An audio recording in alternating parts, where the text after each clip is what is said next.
Okay, here we have Alexander Keith's Traditional Lager. This is their newest brand of beer that they put out.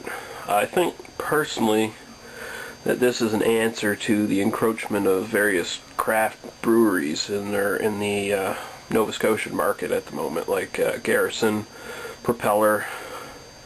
I think Keith is getting a little worried that these new companies are encroaching on their markets, and so this is an attempt to produce a beer that's more that style. Okay, so anyway, this is a traditional lager, they say, and they say it's a medium-bodied golden lager. Okay, so let's take my Alexander Keith's India Pale Ale mug, which is kind of an antique I got from my grandmother. We'll open this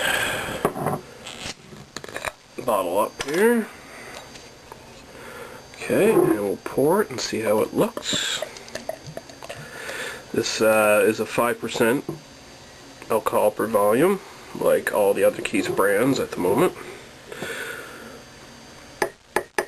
Okay, let's see what we got here.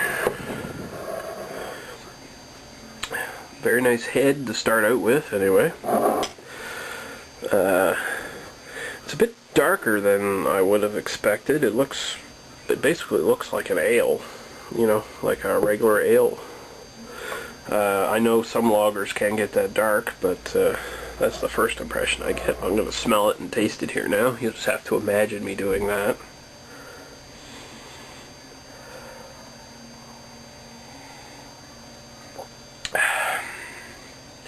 Yeah, it smells and tastes like a regular ale more than a lager, to me anyway. I haven't had a lager in a long time, so I might not be the best to judge, but yeah, it seems like a regular ale, and it's fairly good too.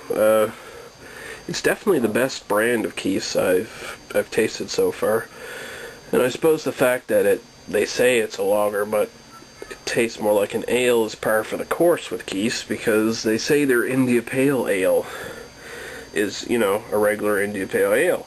But when in fact it tastes more and looks more like a Pilsner than anything else. So that's Keith's for you, okay? But that being said, yeah, it's actually a very decent drinking beer. Doesn't have any off taste to it. As you can see, I personally think the bottle's quite attractive. It's so yeah, this is probably the best brand of Keith's you're going to find at the moment. I think they have some other brands coming out soon, which would be definitely worth checking out. This is definitely worth checking out. I'd say it's about a 2.5 out of 5. It's worth buying if you want to have a good night drinking, but you don't want to get too fancy or too expensive with something foreign, and you don't want to get sick of it after 12 bottles, which I don't see myself doing if I drank 12 of these, unlike, say, their India Pale Ale or their Red Ale, which isn't all that good at all. Okay, so yeah, 2.5 out of 5 for Keith's Traditional Lager. It's worth picking up, and so if you're in Nova Scotia or New Brunswick or wherever the hell else this is bloody well sold, try it out. Yeah, I think you'd probably like it. Okay, bye.